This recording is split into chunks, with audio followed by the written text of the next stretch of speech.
आजचा हा व्हिडिओ बनवण्याचा उद्देश हिंगोलीकरांचा पैसा हा व्यर्थ गेला मी आता काय म्हणतो तुम्हाला मी प्रत्यक्ष ज्या ठिकाणी मी उभा आहे त्या ठिकाणाचं दृश्य दाखवत आहे हे समोरी पहा।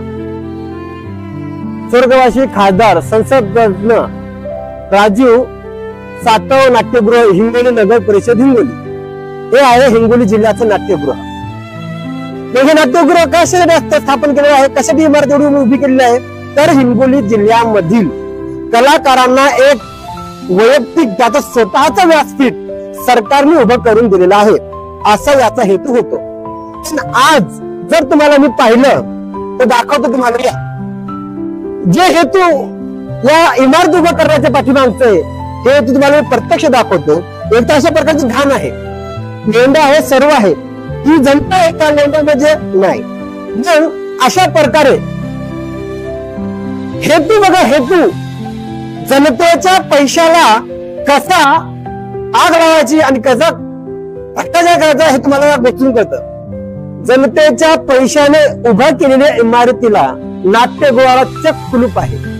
पण हेतू काय होता की हिंगोलीतील कलाकारांना त्याचं व्यासपीठ हे सरकारी खात्यातून उभं करून देणं।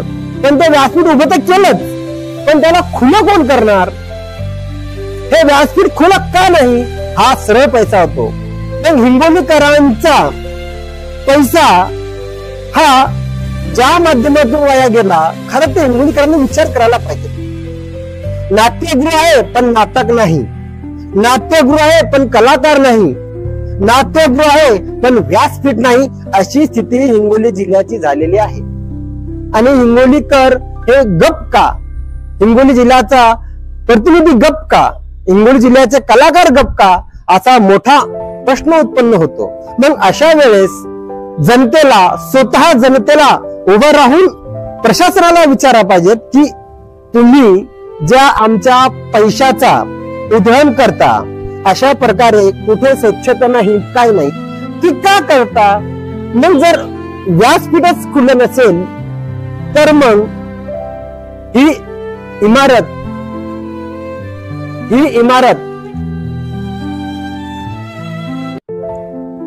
आज हिंगोलीकरांचे करोडो रुपये मातीत घातले। अगदी एकही या नाट्यगृह निर्माण केलं तेव्हापासून कलाकार निर्माण करायचे नाही आहेत का, यासाठी आहेत का? मग अशा नाट्यगृहाची गरज काय जर त्या नाट्यगृहामध्ये कलाकार निर्माण होत नसेल?